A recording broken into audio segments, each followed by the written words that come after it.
नमस्कार दोस्तों, डेट है आज की 7 जनवरी 2023 और स्वागत है आपका एडिटोरियल डिस्कशन में। आज देखो टोटल 3 इश्यूज हम डिस्कस करेंगे। एक इशू हम उठाएंगे द हिंदू से, क्राइसिस इन इंटरनेशनल लॉ से संबंधित। इसके अलावा बाकी जो 2 आर्टिकल्स हम डिस्कस करेंगे ना, वो अलग अलग न्यूज़पेपर से एक प्रकार से कंपाइल्ड होंगे। जैसे देखो, यूजीसी ने अपना एक ड्राफ्ट डॉक्यूमेंट रिलीज किया है। किस लिए? फॉरेन यूनिवर्सिटीज हमारे देश में आकर यहां पर कैंपसेस ओपन करें, इससे संबंधित। पहले भी यूजीसी ने ट्राई किया था, लेकिन इतनी फॉरेन यूनिवर्सिटीज हमारे देश में नहीं आई। अब उन्होंने टर्म्स को बिल्कुल ही आसान बना दिया है। जानेंगे कैसे। और लास्ट आर्टिकल हम डिस्कस करेंगे टूरिज्म से संबंधित। कोविड-19 के बाद देखो टूरिज्म की जो इंडस्ट्री है वो फिर से इमर्ज हो रही है, बूस्ट हो रही है। काफी सारी अपॉर्चुनिटीज यहां पर हैं इंडिया के पास में रोजगार के ज्यादा अवसर पैदा करने के लिए, लेकिन चैलेंजेस भी हैं। डिस्कस करेंगे डिटेल से।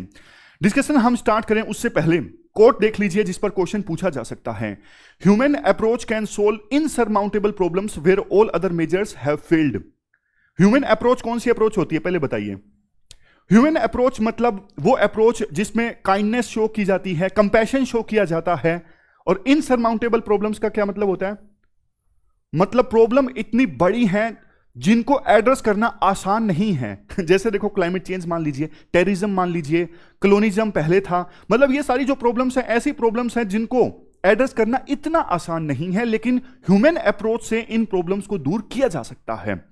अब इस पर यूपीएससी ऐसे भी पूछ सकती है, और एथिक्स में भी ये कोट या तो आप इस्तेमाल कर सकते हो या फिर एथिक्स में भी इस पे क्वेश्चन पूछा जा सकता है। थोड़ा सा मैं आपको इस कोट के बारे में बताता हूं। देखो, आज तक वर्ल्ड में जो बड़ी बड़ी समस्याएं रही हैं, पहले जैसे अपार्थाइड था, मान लीजिए साउथ अफ्रीका में, आपको याद होगा रंग भेद की नीति फॉलो की जाती थी।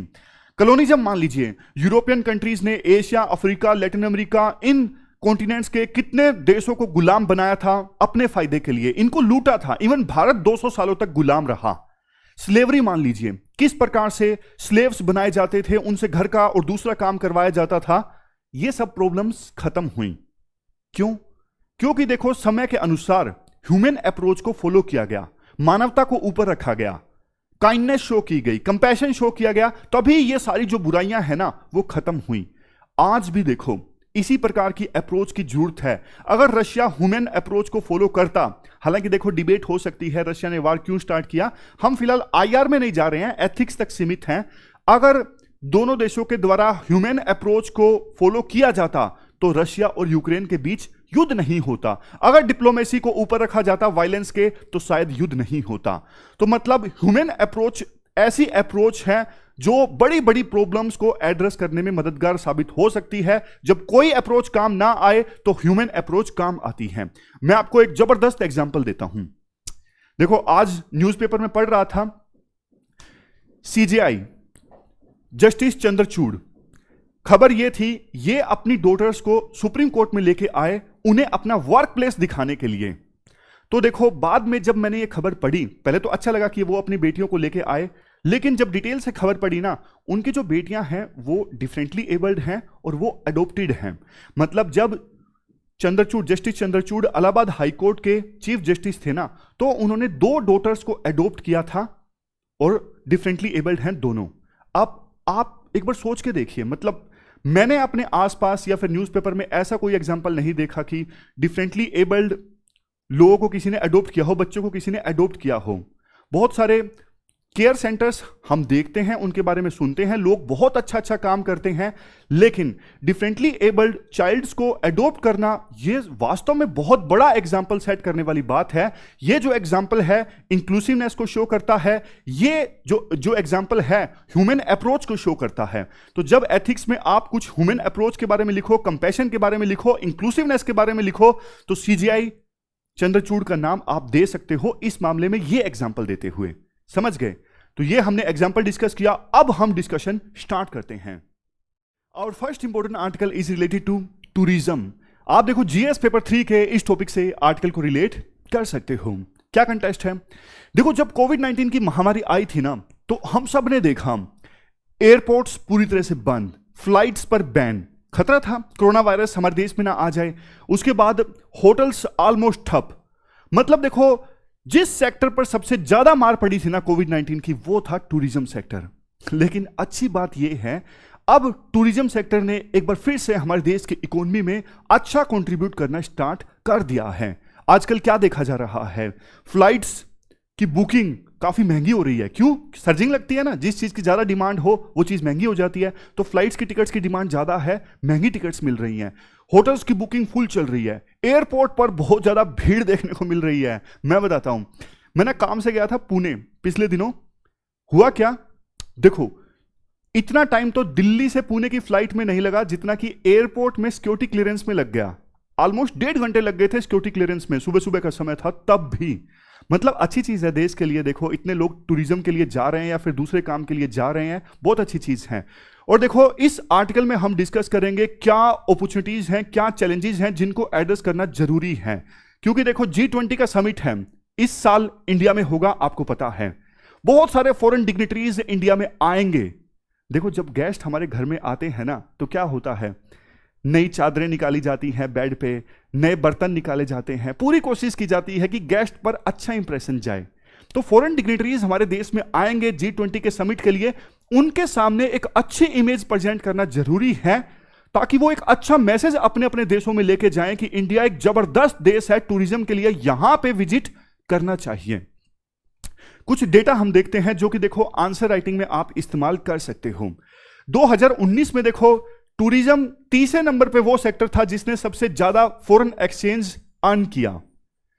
देखो 2018 में टूरिज्म सेक्टर ने हमारे देश की इकोनॉमी में कितना कंट्रीब्यूट किया, 28.9 बिलियन। लेकिन प्रोजेक्शन ये है कि 2028 आते आते टूरिज्म जो है वो देश की इकोनॉमी में कंट्रीब्यूट करेगा $50.9 बिलियन। 2020 में टूरिज्म सेक्टर ने 39 मिलियन जॉब्स को जनरेट किया। प्रोजेक्शन ये है 2029 आते आते टूरिज्म सेक्टर हमारे देश में 53 मिलियन जॉब्स जनरेट करेगा। देखो टूरिज्म सेक्टर के कंपोनेंट्स की हम बात करें, इसके बाद थोड़ा डेटा हम डिस्कस कर रहे हैं ना, तो बेसिक डेटा हमने डिस्कस कर लिया, अब कंपोनेंट्स की बात करते हैं। टूरिज्म सेक्टर में ना ये सारे कंपोनेंट्स आते हैं। एकोमोडेशन, टूरिस्ट रुकेंगे कहां पे, होटल्स में, मोटल्स में, कैंप्स में, होम स्टेज, गेस्ट हाउस, ये सब चीजें। ट्रांसपोर्टेशन में क्या आएगा, सब फ्लाइट्स, रेलवेज, रोड्स, ये सब आता है। अट्रैक्शंस में टूरिस्ट कहां पे विजिट करेंगे, या तो देखो वो जो अच्छी ज्योग्राफिकल लोकेशंस है वहां पे जाएंगे जैसे माउंटेन्स में या फिर बीच पर, या फिर वो कुछ बढ़िया कल्चरल चीजें देखने जाएंगे जैसे मोन्यूमेंट्स हैं, तो ये सब आते हैं अट्रैक्शंस में। ट्रैवल एजेंट में आते हैं जैसे देखो वो लोग जो ट्रैवल इंश्योरेंस प्रोवाइड करते हैं, वो लोग जो कार हायरिंग की सर्विस प्रोवाइड करते हैं, ये सब लोग। उसके बाद हैं टूर ऑपरेटर्स जैसे देखो मेक माई ट्रिप जैसे लोग हैं जो ओवरऑल पैकेज देते हैं, सब कुछ इंक्लूड है, आप हमें पैसे दीजिए, हम आपको जबरदस्त एक्सपीरियंस देंगे। तो ये है टूरिज्म के कंपोनेंट्स। अब हम बात करते हैं टूरिज्म सेक्टर की इंपॉर्टेंस क्या है। जबरदस्त इंपॉर्टेंस है। जैसे देखिए सबसे पहले कल्चरल एक्सचेंज। टूरिस्ट हमारे देश में आते हैं, उन्हें पता लगता है कि इंडिया का कल्चर कितना जबरदस्त है, अच्छी यादें लेके जाते हैं, अपने देश में जाएंगे, बताएंगे। विजिट करना है तो इंडिया में विजिट करो भैया, बहुत जबरदस्त देश है। इंडिया की सॉफ्ट पावर इंक्रीज होती है। नेक्स्ट है इकोनॉमिक बेनिफिट्स। अब देखो जब टूरिस्ट देश में आएंगे कुछ ना कुछ खर्चा तो करेंगे ना, खाएंगे पिएंगे उड़ाएंगे पैसे, तो इससे क्या होगा, लोकल लोगों को जॉब्स मिलेंगे, इकोनॉमिक एक्टिविटीज ज्यादा होंगी। इसके बाद नेक्स्ट है प्रिजर्वेशन ऑफ कल्चरल हेरिटेज। देखो टूरिज्म के चलते कई बार ना हमारी जो लोकल कल्चरल हेरिटेज है ना उसका भी रखरखाव अच्छे से हो जाता है। जैसे देखो जब मैं मध्य प्रदेश में गया था, खजुराहो टेम्पल्स में गया था, इतना मतलब और भी बहुत सारे जो मोन्यूमेंट्स हैं, टेम्पल्स हैं, उनका रखरखाव बहुत अच्छे से होता है। जिसके पीछे भी देखो, चलो मंदिर तो छोड़ दीजिए, वहां तो लोग श्रद्धा अर्पित करने जाते हैं, और दूसरे जो मोन्यूमेंट्स हैं ऐतिहासिक, उन पे लोग विजिट करते हैं, तो टूरिज्म अच्छा चलता है। मतलब उसकी वजह से ना उनका रखरखाव अच्छे से हो जाता है। इसके बाद नेक्स्ट है इन्वायरमेंटल बेनिफिट्स। इन्वायरमेंटल बेनिफिट्स में चीजें देखो ये आती हैं, अब नेशनल पार्क्स हैं, वाइल्ड लाइफ सेंचुरीज हैं, वहां पे भी लोग विजिट करते हैं। इसी के चलते उन नेशनल पार्क्स का, माउंटेन्स का और कोस्टल एरियाज का भी रखरखाव कई बार अच्छे से हो जाता है। नेक्स्ट है सोशल बेनिफिट्स। सोशल बेनिफिट्स में देखो वही चीजें आती हैं कि जब टूरिस्ट ज्यादा जाते हैं तो वहां पे जो मोन्यूमेंट्स हैं, दूसरी चीजें हैं, आसपास जो लोग रहते हैं उनको जॉब मिलती है, उनका काम धंधा चलता है, तो सोशल बेनिफिट्स भी काफी होते हैं टूरिज्म की वजह से। अब देखो, एक सेकंड रुकिए, थक गया। अब देखो हमारे देश में टूरिज्म को ज्यादा आगे ले जाने वाले ड्राइविंग फैक्टर्स क्या हैं। सबसे पहले तो देखो डाइवर्स अट्रैक्शन।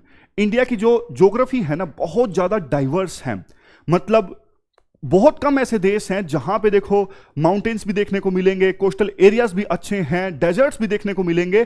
ज्योग्राफी इंडिया की बहुत अच्छी है। नेक्स्ट टूरिज्म के लिहाज से, उसके बाद next robust demand, medical tourism का बहुत स्कोप है। इंडिया में इलाज करवाना रिलेटिवली बहुत सस्ता है। उसके बाद नेक्स्ट है अट्रैक्टिव अपॉर्चुनिटीज। देखो हमारे देश में देखो डाइवर्स कितना है हमारा देश, इतने तरह का खाना हमारे देश में खाया जाता है, इतने तरह का कल्चर है, तो टूरिस्ट लोगों के लिए ना एक्सप्लोर करने के लिए बहुत ज्यादा है। सरकार भी इस चीज को समझती है, अच्छी पॉलिसी सपोर्ट सरकार प्रोवाइड करती है, बहुत सारी स्कीम सरकार ने चलाई हुई है, जैसे स्वदेश दर्शन है। आगे आर्टिकल में हम डिस्कस भी करेंगे कि सरकार ने कौन सी स्कीम से चलाई हुई है टूरिज्म को प्रमोट करने के लिए। लेकिन पहले हम डिस्कस करते हैं चैलेंजेस। सबसे पहले है अवेयरनेस। हमारे देश में ना उतनी अवेयरनेस नहीं है। बहुत सारी देखो टूरिस्ट डेस्टिनेशंस तो ऐसी हैं जहां पर बहुत लोग विजिट करते हैं, लेकिन ना कई इतनी अच्छी अच्छी टूरिस्ट डेस्टिनेशंस है वहां पे लोग नहीं जाते। समझ रहे हो? तो जो ऐसी डेस्टिनेशंस हैं जिनका ऐतिहासिक महत्व काफी ज्यादा है, मतलब अगर अच्छे से प्रमोट किया जाए वहां पे भी बहुत टूरिस्ट जाएं, उनको आइडेंटिफाई करने की जरूरत है, अवेयरनेस फैलाने की जरूरत है। नेक्स्ट है सेफ्टी एंड सिक्योरिटी इश्यूज। देखो ये तो सबसे ऊपर आता है। अगर कोई टूरिस्ट इंडिया में सेफ ही नहीं फील करेगा तो क्यों आएगा? सच बात नहीं है। मुंबई में, पुणे में बहुत मतलब सेफ्टी अच्छी है रात को भी, लेकिन दिल्ली में सेफ्टी इशू बहुत ज्यादा है। उसी प्रकार से टीयर 2 सिटीज में हमारे देश में ना सेफ्टी संबंधित प्रॉब्लम्स हैं। अगर देखो आप कंपेयर करोगे ना यूरोप की सिटीज से, आप इटली की सिटीज देखिए, फ्रांस की अच्छी सिटीज देखिए, वहां पे रात को इतनी सेफ आप फील करोगे, मतलब वो हैपनिंग प्लेसेस हैं। इस तरफ सरकार को ध्यान देना चाहिए। उसके बाद नेक्स्ट है lack of human resource. Train professionals की कमी है, स्किल देने की आवश्यकता है। नेक्स्ट है अनसस्टेनेबल टूरिज्म। ये देखो इसलिए क्योंकि बहुत सारी, जैसे अब देखो पहाड़ों में आप देखोगे, जैसे नए साल का मौका था, पूरा जाम लग गया। मैंने एक न्यूज पढ़ी, नए साल के मौके पर मनाली में 2 घंटे का जाम। मतलब देखो इतने इतने टूरिस्ट जब जाएंगे तो लोकल जगह जो है वो तो ऑलमोस्ट तबाह हो जाएगी। तो ना टूरिज्म जो है ना अनसस्टेनेबल नहीं होना चाहिए। टूरिस्ट की वजह से ऐसा नहीं कि जो लोकल इन्वायरमेंट है, लोकल इकोलॉजी है, वही नष्ट हो जाए, नहीं, ऐसा नहीं होना चाहिए। नेक्स्ट है लैक ऑफ कनेक्टिविटी। कनेक्टिविटी की तरफ देखो बहुत ध्यान दिया जा सकता है। अभी भी कई जगह ऐसी हैं जहां पे फ्लाइट्स नहीं चलती, रेल लाइन अच्छे से नहीं है वहां पे, तो टूरिस्ट उन जगहों पर जा नहीं पाते। Pollution and climate control. देखो पोल्यूशन की वजह से बहुत सारे जो मोन्यूमेंट्स हैं उन पर नेगेटिव इंपैक्ट पड़ रहा है, जैसे ताजमहल है जिसका रंग पीला पड़ रहा है। इस तरफ ध्यान देने की जरूरत है। इसके बाद है वीजा प्रोसेस। वीजा प्रोसेस अभी भी कुछ देशों के लिए तो देखो वीजा ऑन अराइवल है, लेकिन अभी भी ज्यादातर देशों के लिए वीजा ऑन अराइवल नहीं है। वीजा प्रोसेस अभी भी कॉम्प्लेक्स है, जिसे सिंप्लीफाई किया जा सकता है। मैं सॉल्यूशन भी साथ के साथ बता रहा हूं, क्योंकि आगे सॉल्यूशन आएंगे तो आप आसानी से मतलब सीधा पॉइंट देख के ही समझ जाओगे क्यों सॉल्यूशन है, प्रॉब्लम क्या थी। नेक्स्ट है करेंसी फ्लक्चुएशंस। हमारे देश की करेंसी का ना फ्लक्चुएशन बहुत होता है। कभी रुपये 80 पे आ गया, फिर उसके बाद थोड़े दिनों बाद 75 पे आ गया, फिर थोड़े दिनों बाद 70 पे आ गया। होता क्या है इससे कि जो मेक माई ट्रिप जैसे टूर ऑपरेटर्स है ना, जो पैकेज प्रोवाइड करते हैं, उनके लिए ना कई बार चीजें बहुत महंगी हो जाती हैं। जब करेंसी की वैल्यू कम थी तब उन्होंने पैकेज दिया, लेकिन 3 महीने बाद जब पैकेज को इंप्लीमेंट करने की बारी आई तो रुपये की वैल्यू कम हो गई डॉलर के मुकाबले में, तो इनको लॉस हो जाता है। ये भी एक दिक्कत है। ये स्कीम्स हैं जो सरकार के द्वारा प्रोवाइड की जाती हैं। Swadesh Darshan scheme, draft national tourism policy 2022, Dekho Apna Desh initiative, Ek Bharat Shreshtha Bharat, Nidhi 2.0, national integrated database of hospitality industry, और सबसे लास्ट में incredible India tourist facilitator and incredible India tourist guide certification programme. अब वे फॉरवर्ड की बारी आती है। अब देखो प्रॉब्लम्स डिस्कस की थी ना, तो वे फॉरवर्ड आप आसानी से लिख सकते हो, यानी सॉल्यूशन आप आसानी से लिख सकते हो। Focusing on safety and security. Safety and security provide करना मस्ट है। इसके लिए टूरिज्म पुलिस को डिप्लॉय किया जा सकता है, अच्छे से सिक्योरिटी प्रोटोकॉल्स को ड्रा करने की आवश्यकता है, सेफ ट्रेवल प्रैक्टिसेस को इंप्लीमेंट करने की आवश्यकता है। Tourism infrastructure development. इंफ्रास्ट्रक्चर में आप अच्छा खासा डेवलप करो, मतलब जहां पे अच्छे रोड्स नहीं है, रोड्स डेवलप करो, मतलब अच्छी टूरिस्ट डेस्टिनेशंस के आसपास, एयरपोर्ट्स की कैपेसिटी इंक्रीज करो, होटल्स, ये सब चीजें। सस्टेनेबल टूरिज्म, देखो ये इंश्योर करने के लिए कि एक ही जगह पे सारे टूरिस्ट ना चले जाएं, ज्यादातर आप कुछ लिमिट लगा सकते हो कि इतने टूरिस्ट जा सकते हैं। ऑफ सीजन को भी प्रमोट किया जाए। होता क्या है आमतौर पे, जैसे देखो गर्मियों में लोग माउंटेन्स में जाते हैं और गर्मियों में ही आप कोस्टल एरियाज में देखोगे नहीं कोई जाएगा, सर्दियों में जाते हैं। तो जहां पे देखो जिस सीजन में कोई नहीं जाता है वहां पे भी कुछ ऐसा कर सकते हो कि टूरिस्ट जाने लगे, ऑफ सीजन को प्रमोट करो। इसके बाद नेक्स्ट है वीजा सिंप्लीफिकेशन। वीजा प्रोसेस को आप आसान कर दो, ज्यादा देशों के लिए आप वीजा ऑन अराइवल की फैसिलिटी कर दो, ऑनलाइन वीजा आसानी से मिल जाए, ऐसा कुछ आप स्टार्ट कर दो ताकि जो टूरिस्ट इंडिया में आना चाहते हैं उनके लिए वीजा मिलना बिल्कुल आसान हो। कल्चरल सेंसिटिविटी प्रोग्राम, मतलब देखो टूरिस्ट इंडिया में आते हैं, कुछ कई बार ऐसा कर देते हैं जो लोकल प्रैक्टिसेस के अगेंस्ट होता है। तो जब टूरिस्ट इंडिया में आए ना, उनको सेंसिटाइज करने के लिए एक उनको थोड़ा सा डॉक्यूमेंट दे दो कि भैया लोकल कल्चर ऐसा है, ये चीज लोकल कल्चर के हिसाब से अच्छी मानी जाती है और अगर आप ये करोगे तो अच्छा नहीं माना जाएगा इस चीज को। जैसे मंदिरों में जाते हैं, सिंपल सी चीज है, हमें आप सबको पता है जूते उतार के जाना पड़ता है अंदर। ये सिर्फ एग्जांपल मैं आपको दे रहा हूं कि कल्चरल सेंसिटिविटी का ध्यान रखें टूरिस्ट, इसके लिए जब वो इंडिया में आए तो छोटा सा डॉक्यूमेंट 3-4 पेज का उन्हें दिया जा सकता है। Next, creating a unified tourism portal. एक पोर्टल बना दो जिस पे सारी इंफॉर्मेशन हो, जो टूरिज्म से संबंधित सारी इंफॉर्मेशन, गाइड कहां कहां विजिट किया जा सकता है, हर एक चीज। और कुछ ऐसी लोकेशंस जो अट्रैक्टिव हैं जहां पे टूरिस्ट नहीं जाते, उनको ज्यादा अच्छे से प्रमोट किया जा सकता है। ये लास्ट में वे फॉरवर्ड है। इतने तरह के टूरिज्म हमारे देश में हो सकते हैं जहां सरकार अच्छे से जिनको प्रमोट कर सकती है, जैसे rural tourism, pilgrimage tourism, eco tourism, adventure tourism, medical tourism, heritage tourism, luxury tourism. इन सबको एक्सप्लेन करने की जरूरत नहीं है, नाम से ही जाहिर है यहां पर भी सरकार को बहुत कुछ करने की आवश्यकता है। तो यह पूरा आर्टिकल हमने डिस्कस किया, किससे संबंधित? टूरिज्म से संबंधित। इसके बाद देखो दूसरा जो इंपॉर्टेंट आर्टिकल है वो यूजीसी के ड्राफ्ट रेगुलेशन से संबंधित है। आप जीएस पेपर 2 के इस टॉपिक से आर्टिकल को रिलेट कर सकते हो। क्या कंटेक्स्ट है? देखो यूजीसी ने ना हाल ही में ड्राफ्ट रेगुलेशन प्रेजेंट किए। अगर फॉरेन यूनिवर्सिटीज इंडिया में आके ब्रांच ओपन करना चाहती है ना, तो उनके लिए क्या फैसिलिटीज होंगी, क्या रूल्स होंगे, बस वो सब कुछ चीजें शामिल की गई हैं इन ड्राफ्ट में। सरकार चाहती है कि ज्यादा से ज्यादा यूनिवर्सिटीज, फॉरेन यूनिवर्सिटीज, लेकिन सरकार चाहती है अच्छी यूनिवर्सिटीज आए, इसलिए लिमिट भी रखी गई है। जो टॉप 500 यूनिवर्सिटीज हैं वो आके इंडिया में ब्रांच ओपन कर सकती हैं। अब देखो ये जो इशू है ना, काफी बार टकराव का इशू भी बनता है। कुछ लोगों को यह भी मानना है कि फॉरेन यूनिवर्सिटीज को इंडिया में नहीं आना चाहिए, कुछ लोग मानते हैं कि अच्छी चीज है, इसका फायदा होगा। तो अब जानते हैं, पहले देखो ड्राफ्ट की बात करते हैं कि ड्राफ्ट में क्या कुछ बोला गया है। देखो फॉरेन यूनिवर्सिटीज इंडिया में आएंगी ना, अपने हिसाब से वो प्रोफेसर्स को सैलरी दे सकती हैं। मतलब आमतौर पे देखो जो यूनिवर्सिटीज है ना, इवन जिनको स्टेट जो गवर्नमेंट है वो रेगुलेट करती है, उन स्टेट के अंडर आती हैं, वहां पे देखो सैलरी स्ट्रक्चर फिक्स होता है। लेकिन अब देखो ये यूनिवर्सिटीज भारत में आएंगी, ज्यादा सैलरी देंगी, नुकसान क्या होगा? नुकसान देखो ये होगा, जो हमारी पब्लिक यूनिवर्सिटीज में अच्छे प्रोफेसर्स हैं ना, उनको ले जाएंगी। समझ रहे हो? जैसे देखो अभी क्या होता है, कोचिंग इंस्टीट्यूट्स के बीच में टीचर्स को पोच किया जाता है, उसी प्रकार से प्रोफेसर्स को भी फॉरेन यूनिवर्सिटीज ले जाएंगी अपनी ब्रांचेस में पढ़ाने के लिए। प्राइवेट यूनिवर्सिटीज ऑलरेडी ऐसा गेम खेलती हैं, तो फॉरेन यूनिवर्सिटीज आएंगी तो ये काम ज्यादा होने लगेंगे। उसके बाद देखो फॉरेन यूनिवर्सिटीज को ना इन ड्राफ्ट रेगुलेशंस में आजादी दी गई है कि आप अपने हिसाब से सिलेबस डिफाइन कर सकते हो, लेकिन वो देश के नेशनल इंटरेस्ट के अगेंस्ट नहीं होना चाहिए। अब देखो बात तो सही है, ऐसा नहीं कि फॉरेन यूनिवर्सिटीज इंडिया में आके अपनी ब्रांच ओपन करें और कुछ ऐसा पढ़ाया जा रहा है बच्चों को जो देश के इंटरेस्ट के अगेंस्ट हो। लेकिन देखो दिक्कत तब आ जाती है कि जो फॉरेन यूनिवर्सिटीज है ना, वो अपने प्रोफेसर्स को आजादी देती हैं। आप अपने हिसाब से सिलेबस डिफाइन कीजिए, आप क्या पढ़ाना चाहते हो। साइंस के सब्जेक्ट्स हैं, इंजीनियरिंग के सब्जेक्ट्स हैं, मेडिकल से संबंधित सब्जेक्ट्स हैं, इनमें दिक्कत नहीं आती। दिक्कत आती है जो सोशल साइंस से संबंधित सब्जेक्ट्स हैं। अब देखो कुछ चीजें ऐसी होती हैं जिन पे आपको भी पता है कंट्रोवर्सीज पैदा हो जाती हैं, जैसे लिबर्टी है, freedom of speech and expression है, मतलब कल्चर है। अब बहुत बार ना इन इश्यूज पे विवाद खड़ा हो सकता है, समझ रहे हो? ये चीज है। एक और चीज जो ड्राफ्ट रेगुलेशंस में जिसको लेके आजादी दी गई है वो ये है, फॉरेन ब्रांचेस वाले इंडिया, फॉरेन यूनिवर्सिटीज की ब्रांचेस इंडिया में स्टैब्लिश होंगी। यहां से जो प्रॉफिट पैदा होगा ना, वो प्रॉफिट वापस अपनी पेरेंट ब्रांचेस को भेजा जा सकता है। जैसे ऑक्सफोर्ड यूनिवर्सिटी है, वो अपनी ब्रांच इंडिया में ओपन करती है। ऑक्सफोर्ड यूनिवर्सिटी की ब्रांच इंडिया में जो पैसा कमाएगी ना, वो पैसा भेजा जा सकता है वापस पेरेंट ब्रांच को इंग्लैंड में।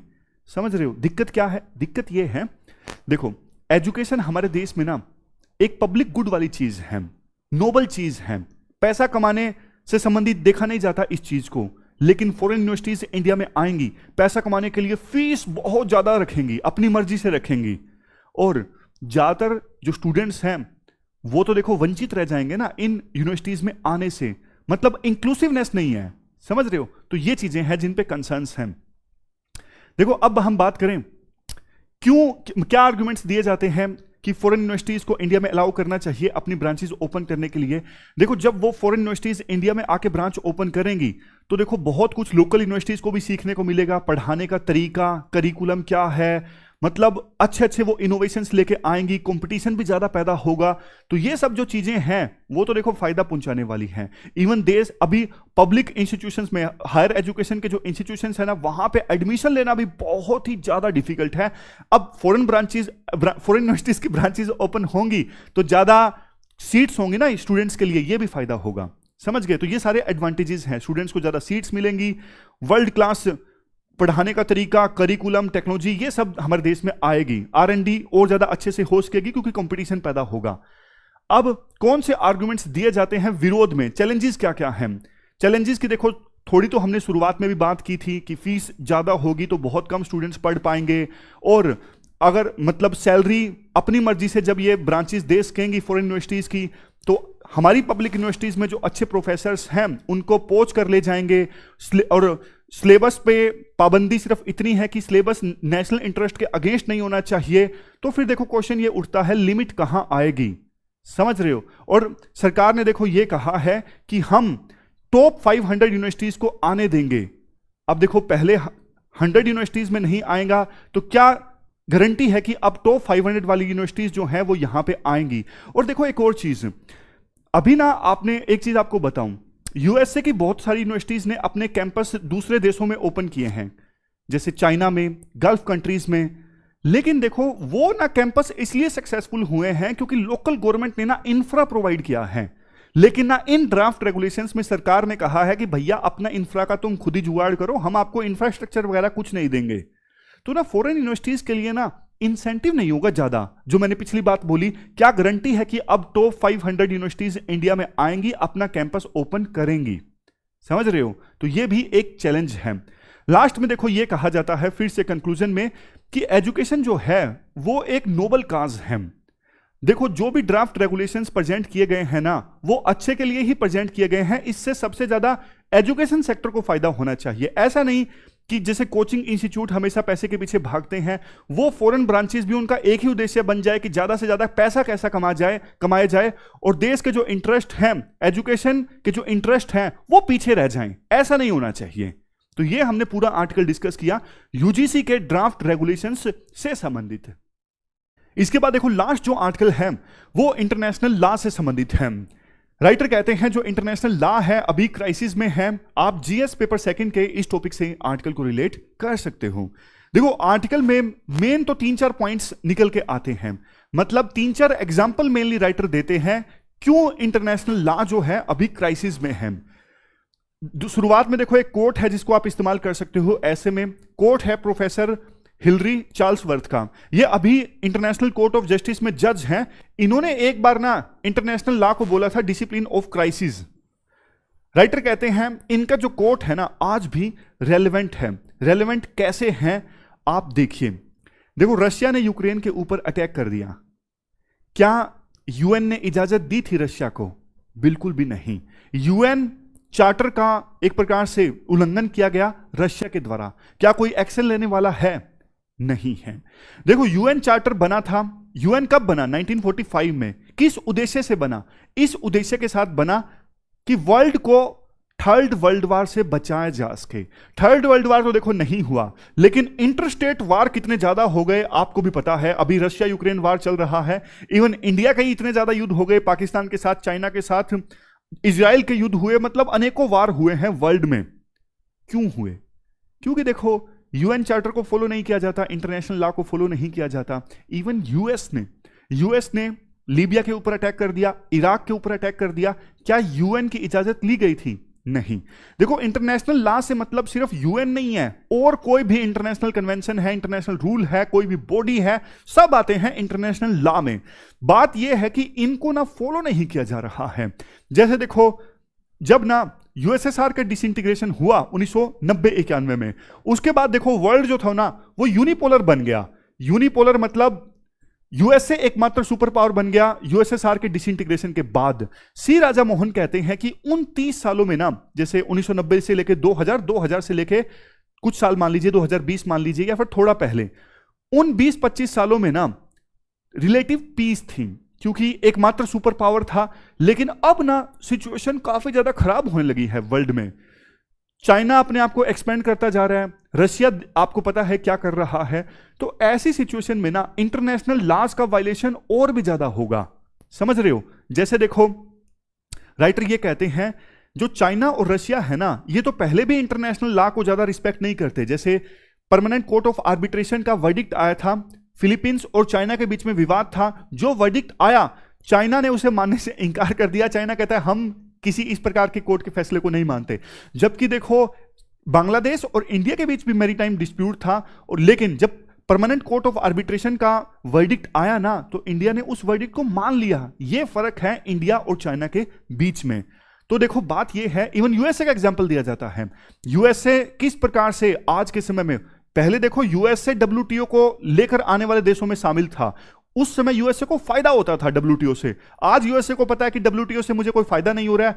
आज डब्ल्यूटीओ को इनइफेक्टिव बनाने में, इनइफेक्टिव क्यों बोल रहा हूं मैं, जैसे देखो डब्ल्यूटीओ का ना डिस्प्यूट सेटलमेंट मैकेनिज्म है, टोटल 7 मेंबर्स होने चाहिए, और मेंबर्स की संख्या ना अभी 3 भी नहीं है, शायद 2 होगी। मतलब यूएसए वैकेंसी फिल ही नहीं करने देता।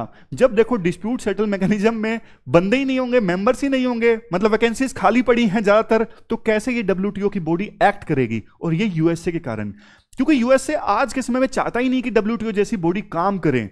मतलब ये है विभिन्न जो मेजर पावर्स है ना, उनका जो इंटरेस्ट है इंटरनेशनल लॉ में, वो एक प्रकार से खत्म सा हो गया है। सिचुएशन आने वाले समय में वैसी आएगी कि कोई रूल फॉलो नहीं करेगा, जिसकी लाठी उसी की भैंस, वैसी वाली सिचुएशन चलेगी। जो ज्यादा पावरफुल कंट्रीज हैं वो अपनी मनवाएंगे। ये सिचुएशन देखो वर्ल्ड पीस के लिए तो अच्छी नहीं है। देखो एक बेसिक चीज आपको बताता हूं, जैसे हमारा देश है, हमारे देश में ना लोग कानून को फॉलो करते हैं, इसलिए पीस रहती है। समझ रहे हो। आप बोलोगे सर पीस कहाँ, मतलब ऐसे जैसे नए साल पे खराब वाली घटना हुई, ऐसी घटनाएं होती रहती हैं। देखो ये एक्सेप्शंस हैं। ओवरऑल पूरे देश में आप देखोगे तो एक ऑर्डर मेंटेन है, लैंड ऑर्डर और पीस है। लेकिन देखो वो इसीलिए क्योंकि एक सेंट्रल गवर्नमेंट है, स्टेट लेवल पे स्टेट गवर्नमेंट है, संविधान है, कानून बने हुए हैं जिनको लोग फॉलो करते हो, पूरा सिस्टम चल रहा है। मतलब गवर्नमेंट है इसीलिए ना। लेकिन वर्ल्ड लेवल पे कोई ऐसी गवर्नमेंट नहीं है, यूएन गवर्नमेंट थोड़ी ना है। वर्ल्ड लेवल पे अगर कोई ऐसी गवर्नमेंट होती ना, तो वुड्रो विल्सन कहते हैं कि जू को जंगल को जू में तब्दील किया जा सकता है। जैसे देखो जंगल में तो सारे जानवर आपस में लड़ते हैं, बड़ा जानवर छोटे जानवर का शिकार करता है, लेकिन चिड़ियाघर में, जू में ऐसा नहीं होता ना। जू में ऐसा नहीं होता, जू में एनिमल्स को अलग अलग करके रखा जाता है, उनको खाना दिया जाता है। तो वर्ल्ड लेवल पे भी कोई गवर्नमेंट आ जाए ना, तो फिर विभिन्न देशों के बीच रिलेटिवली ज्यादा पीस रहेगी। वो तो देखो अब प्रैक्टिकल नहीं है, आइडियल चीज है बहुत ज्यादा। तो इंटरनेशनल लॉ को अच्छे से अगर विभिन्न देश पालन करें ना, तो रिलेटिव पीस रह सकती है। लेकिन दिक्कत ये है इंटरनेशनल लॉ अभी क्राइसिस में है, यही सच्चाई है। तो ये पूरा आर्टिकल हमने डिस्कस किया, इंटरनेशनल लॉ अभी क्राइसिस में है इस इशू से संबंधित। और हमारी आज की डिस्कशन में इतना ही है। Thank you very much for discussion.